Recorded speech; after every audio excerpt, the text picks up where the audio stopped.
essa necessidade de eu me alimentar, tudo isso, para ele, é uma manifestação de uma alma chamada alma epitimética, relacionada aos desejos. Num segundo momento, surge uma segunda potência. É o que ele chama de alma timocrática, que para ele fica situada no coração. Quer dizer, é aquele ardor, aquele sentimento de honra que todos nós temos. Quer dizer, eu estou assim no trânsito, o cara me xinga, me ameaça, eu tenho um ardor no coração que faz com que eu tente me vingar, que me move a ação. Ele vai dizer isso é uma manifestação da alma timocrática. Só que para Platão a alma não acaba aí. Tem uma terceira potência que para ele é a mais elevada, que deve governar, que é a alma logística, que fica situada na cabeça.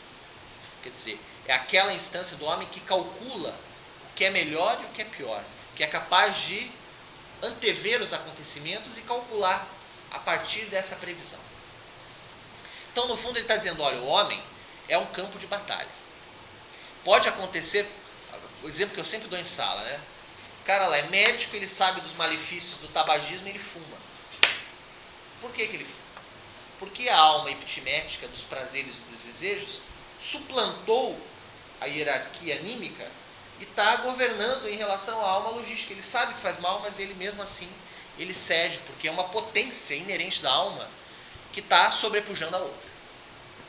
Então, Freud, quando virá com aquela célebre tripartição de ego, id e superego, tem um pouco disso. Tem as diferenças óbvias, claro, mas Freud também está testemunhando que o homem, a alma do homem é um campo de batalha também. Isso é uma sacada genial, eu considero, né? E isso vai ser importantíssimo porque Platão vai fazer uma analogia com a cidade básica a partir dessa tripartição da alma. Platão vai dizer que a sociedade básica ela tem três classes. A classe dos produtores e comerciantes, que são aqueles homens que têm o predomínio da alma epitimética, dos desejos e dos prazeres. São aqueles que produzem, são aqueles que comerciam, etc. Existe uma segunda classe, que é aqueles que têm predomínio da alma timocrática, são os guerreiros. Valor, honra, disciplina, etc. E por fim, num número muito mais reduzido, existem aqueles indivíduos que têm predomínio da alma logística. São os indivíduos que seriam o que nós podemos chamar dos intelectuais. Então, Platão vai dizer, a sociedade básica ela tem essas três classes. E essas três classes só existem porque existem diferentes potências da alma, do homem. Então, seguindo adiante aqui, essa tripartição é importante não apenas do ponto de vista histórico, apesar das diferenças, Freud também reconhecerá na alma um conflito que ele é inerente, mas também para o desenvolvimento da reflexão sobre a justiça. A sociedade justa seria dividida em três estamentos sociais, a saber, a classe dos comerciantes e produtores, predomínio do epitimético, a classe dos guerreiros, predomínio do timocrático, e algo como uma classe dos intelectuais, predomínio do logístico. Então, aqui ele está fazendo, driblando, e agora ele vai chutar em gol. Ele vai falar o seguinte: a alma justa é aquela na qual cada uma das partes da alma cumpre a sua função. Quando alguma dessas partes almeja cumprir as funções relativas às outras, instala-se uma injustiça e uma desarmonia na alma, que no plano da cidade corresponde a uma sedição. Então ele vai dizer, olha, a alma é virtuosa quando essas três potências elas trabalham em harmonia. Quando cada uma delas cumpre a sua função sem querer intervir na função da outra. Então, no plano do macrocosmo social vai acontecer a mesma coisa. A cidade vai ser justa quando aqueles que detêm o conhecimento governarem.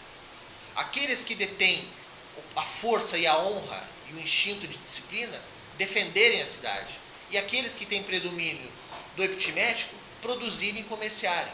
Agora, a decadência da cidade, que para ele é inevitável, advém do fato de que essa ordem não é respeitada.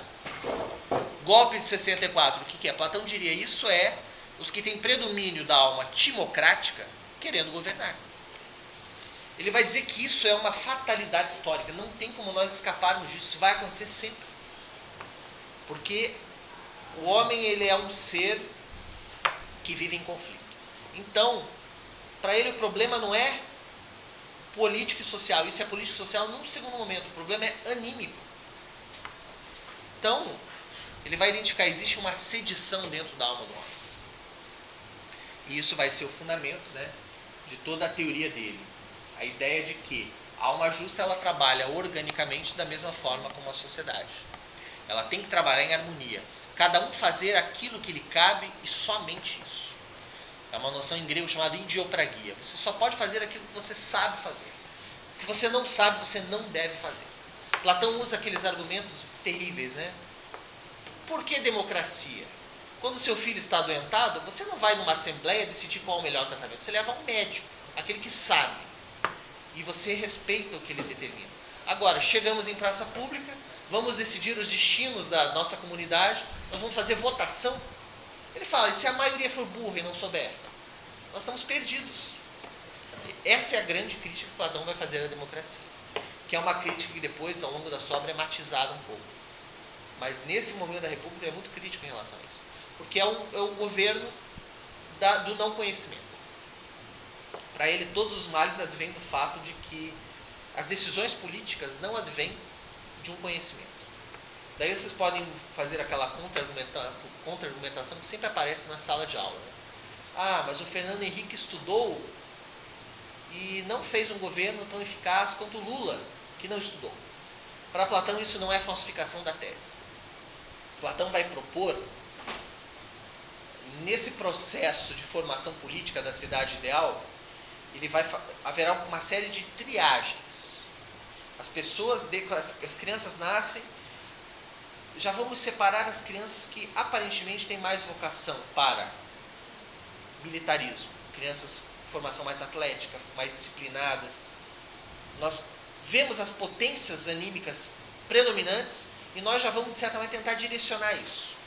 Num segundo momento, aquelas crianças mais inteligentes, que aprendem mais rápido, vamos tentar separá-las e vamos ver se elas realmente vão se tornar aqueles que vão governar. E aquelas que têm talento para produção de coisas, comércio, vamos separar. Então, aquele projeto que nós vemos lá na Rússia soviética antigamente era um pouco assim, né?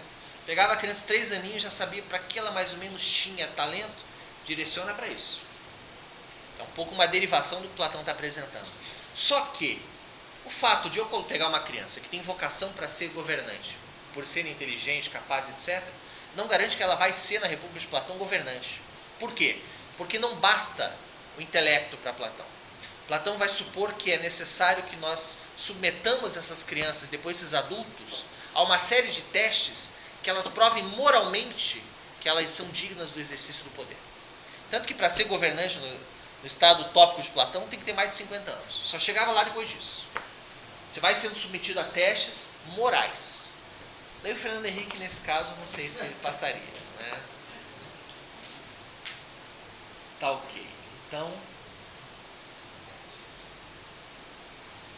esta é em suma a justiça na alma.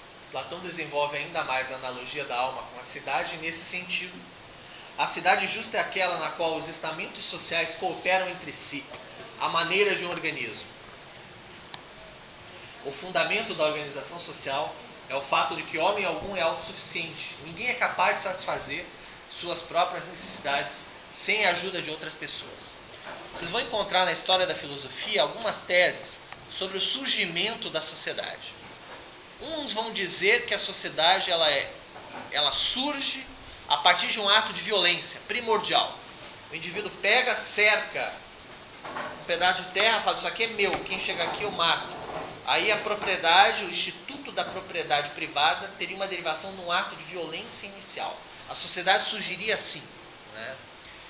Em Platão não. Ele acredita que a sociedade ela é criada pelo fato de que nós não somos autossuficientes. Nenhum homem basta a si mesmo para ele. Então, nós, pelo fato de nós termos potências anímicas diferentes, predomínios diferentes do anímico, faz com que nós tenhamos necessidade de nos associarmos para que todos nós tenhamos todas as nossas necessidades atendidas. Então, não dá uma sociedade sem os produtores. Como é que nós vamos viver sem os produtores? Como é que nós vamos viver sem os guerreiros que vão defender a cidade? Então, nesse caso, o fundamento para ele é uma associação. Nenhum homem basta a si mesmo. Aquela ideia lá do Robinson Crusoe, para ele é uma fantasia isso. O homem não é autossuficiente, ele precisa do outro. Quer dizer, e essa necessidade faz com que surja o que nós chamamos de sociedade. Então, adiantando aqui, ele vai dizer também que uma cidade ideal é aquela unida por laços de filia, amor ou amizade. O bem da cidade liga-se à sua unidade. Então, Platão vai falar, olha, a cidade justa, estão vendo que eu estou elencando aqui as características que ele apresenta de uma cidade justa. Outra pista que ele dá é a seguinte, olha, uma cidade plenamente justa é aquela na qual os cidadãos que a constituem estão unidos por laços de concórdia, laços de amizade, laços de filia, de amor. Não é amor sexual, não. Pensem assim, por exemplo, Platão dá o exemplo, né? Uma sociedade ideal é aquela que eu vejo o filho de outrem como meu filho também. Quer dizer, eu não vejo como um estranho, um outro. Eu vejo como meu filho também. Por que ele vai propor, de certa maneira, uma comunidade das mulheres e das crianças? Para reforçar esses laços de filia. Quer dizer, quando eu vejo o outro, esse estranho de mim, como próximo, a cidade toda é fortalecida. Peguem lá o banquete que trata do amor. Ele cita lá. Um exército onde os soldados se amam é invencível. Porque todos lutam por todos. Agora, um exército que cada um luta por si é um time de futebol, né? Que as pessoas não têm, como dizem os treinadores, não dá liga. Né? É isso.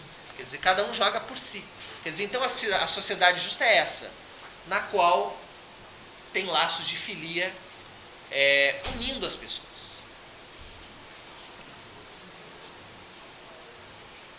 Essa é a outra pista que ele dá sobre a justiça. Né? Outra coisa que eu tenho que falar, que eu até não coloquei aqui. Marcelo, você viu a coca? Coca-Cola, hein? Um copinho? Senão eu vou perder a voz.